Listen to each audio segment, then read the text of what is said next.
Mister गंज खुराना साहब आ चुके हैं। ऑर्डर ऑर्डर ऑर्डर, आज की कार्रवाई शुरू की जाए।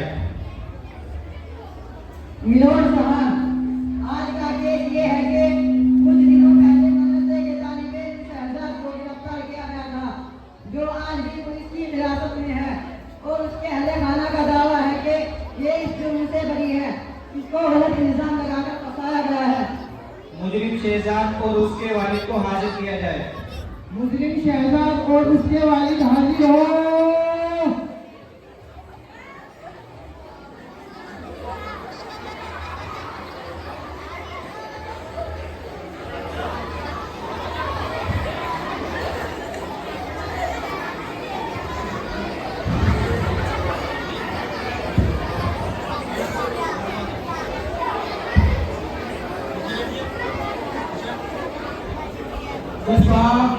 मुझे इल्म हुआ है कि मेरे बेटे को इल्जाम लगाकर फंसाया गया है।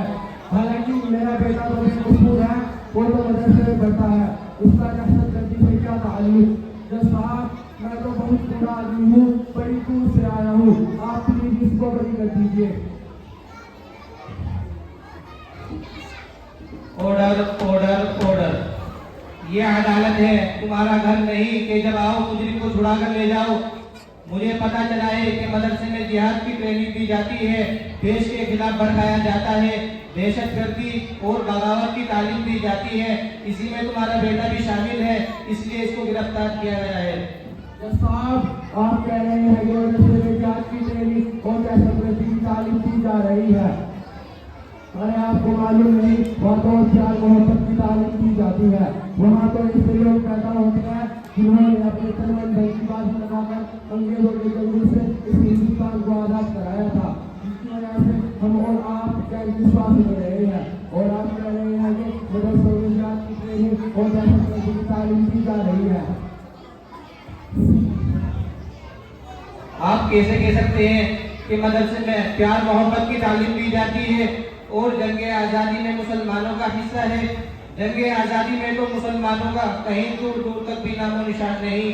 हमारे देश को आज़ाद कराने के लिए पंडित जवाहरलाल नेहरू, रविंद्रनाथ टैगोर और इसके अलावा बहुत से लोगों के नाम हैं, लेकिन इसमें कहीं पर भी मुसलमानों के नाम नहीं है। साहब, हमें लग रहा है कि आपने अपनी आंखों पर ताक़ुत परस्ती का चश्मा लगा रखा है, जो आपको हक परस्ती से रोक रहा है। हमें लगता है कि आप जहाँ से वाकिफ नहीं है, जो की बातें कर रहे हैं। तुम्हें मालूम नहीं, इस गुस्ताखी की वजह से तुमको जेल भी हो सकती है। जज साहब, जेल जेल जेल। हाँ, जेल जेल। हम इंसाफ की बात कर रहे हैं। अरे जेल जाने से कौन डरता है? Jail jail jail. हम अखबार के लिए और अपने मुल्क हिंदुस्तान के लिए जान भी दे सकते हैं। हमारे अशराफ ने अपने मुल्क के लिए जान माल कुर्बान कर दिया था, हम भी इसी तरह अपनी जान माल कुर्बान कर देंगे। इस मुजरिम को फौरन गिरफ्तार करके हिरासत में लिया जाए, इससे बगावत की बू आती है। अब ये सुनवाई कुछ देर बाद होगी और साथ ही मौलवी पंडित को भी हाजिर किया जाए, ताकि हकीकत वाज़ेह हो जाए कि जबकि आज़ादी में मुसलमानों का क्या रोल रहा है और ये मदारिस इस्लामिया दहशतगर्दी का अड्डा है कि नहीं।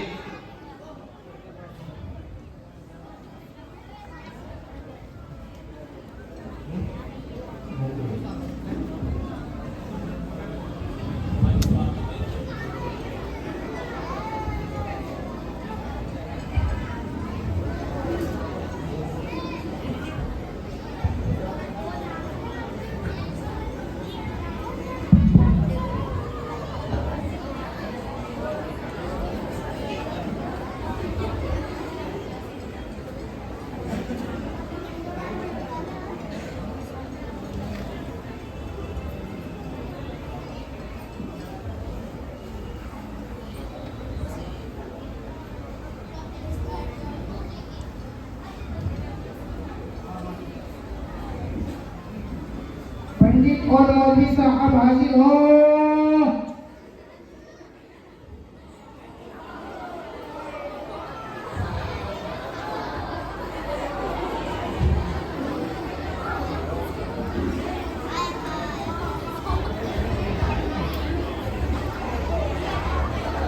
Order order order. सुनाइए क्या कहना है। मिलोड साहब, मुस्लिम अशराफ का कहना है कि जंग आज़ादी में मुसलमानों का अहम रोल रहा है। इन्होंने मौलाना साहब का सहारा लिया है कि वो ये साबित कराएंगे कि जंग आज़ादी में मुसलमानों का क्या रोल रहा है। इनके रूबरू हम पंडित जी को भी कराते हैं। मौलवी साहब बताइए, जंग आजादी में मुसलमानों की क्या भूमिका रही है। पंडित जी आप ही बता दीजिए कि जंग आजादी में हिंदुओं का क्या रोल रहा है। श्रीमान, वैसे तो बताने की आवश्यकता नहीं है कि जंग आजादी में हमारा क्या रोल रहा है और क्या भूमिका रही है, क्योंकि इस देश का हर नागरिकवासी युवाओं से लेकर महापुरुषों तक बस यही ज्ञान रखते हैं कि ये भारतीय देश हमारे रक्तदान से आजाद हुआ है। परंतु हल्का सा इतिहास पर प्रकाश डालता हूँ ताकि आप लोगों का ज्ञान विकसित हो जाए। 19वीं सदी ईस्वी में जंग आजादी का सिर्फ एक ही मार्ग समझा जाता था, वो मार्ग था शक्ति और शांति को भंग करना, अशांति को फैलाना, हत्या का प्रयोग करना, आपस में एक दूसरे से लड़ना, बगावत के जज्बात को हवा देना। पूरे कार्यकाल में राष्ट्रपिता महात्मा गांधी जी, पंडित जवाहरलाल नेहरू, रविंद्रनाथ टैगोर और अन्य महापुरुषों ने मिलकर बरतानवी साम्राज्यों से अपना लोहा मनवाया, जब जाकर ये देश हमारे हित में आया। अब आप ये बताइए मौलवी साहब। पंडित जी आपने जो बात कही है इसमें कोई दो राय नहीं है, लेकिन आपने एक तरफा बात कही है और अपनों का जिक्र किया, दूसरों को भूल गए। तो मौलवी साहब आप ये बता दीजिए ताकि इन लोगों को ज्ञान हो जाए कि भारतीय देश में आप मुसलमानों का क्या भूमिका नहीं है। पंडित जी अगर आप तारीख की किताबों का और से मुताला करेंगे आपको खुद ही मालूम हो जाएगा कि जंग आजादी में मुसलमानों का क्या रोल रहा है। जी मौलवी साहब। देखिए मैं आपको बताता चलूं कि जब हिंदुस्तान की सरजमीन पर अंग्रेज का नापाक साया पड़ा और बाशिंदगान हिंद पर तरह तरह के जुल्म के बाढ़ तोड़े जाने लगे, तो ऐसे नर्म दौर में सबसे पहले जिस शख्स ने आलम बगावत को बुलंद किया वो मुहद्दिस कबीर, इमाम जलील, फख्र चमन, माहिर फन, दानिश वतन शाह अब्दुल अजीज इब्न वलीउल्लाह मुहद्दिस देहलवी है। मसनद दर्स पर बैठकर कुरान और हदीस का दर्स देने वाले उलमाए किराम खानकाहों में बैठकर अपने पूरे जिगर से इस्लाम को रोशन करने वाले मशाइख निज़ाम अपने मदरसों और खानकाहों को छोड़कर मैदान में आ गए और अफ्रीकियों के खिलाफ महाज बनाकर मंजिल की जानिब बेसरो सामानी के आलम में निकल पड़े। चुनांचे 1857 ईस्वी की जंग आजादी में दो महाज बनाए गए, एक महाज अंबाला पर जिसकी क़यादत मौलाना जाफर खान सिद्दीकी के पास थी और दूसरा महाज शामली पर जिसकी क़यादत हज़रत हाजी अब्दुल्लाह मुहाजिर मक्की के पास थी। इसी जंग में बड़े बड़े उलमा और सुलहा को शहीद कर दिया गया। इसी जंग में मौलाना नामोदवी को शहीद किया गया, जख्मी किया गया। इसी जंग में मौलाना गंगोही को जख्मी किया गया। इसी जंग में हाफिज जामिल को शहीद किया गया। इसी जंग में हाफिज जामिल को शहीद किया गया। इसी 1857 ईस्वी की जंग आजादी में 2 लाख मुसलमानों को शहीद कर दिया गया, जिनमें से 51,000 उलमाए किराम थे और सिर्फ दिल्ली के अंदर 500 उलमाओं को फांसी के फंदों पर लटका दिया गया। थॉमसन कहता है कि दिल्ली की चांद की चौक से लेकर खैबर तक कोई ऐसा दरख्त नहीं था जिस पर उलमा की गर्दन न लटकी हुई हो।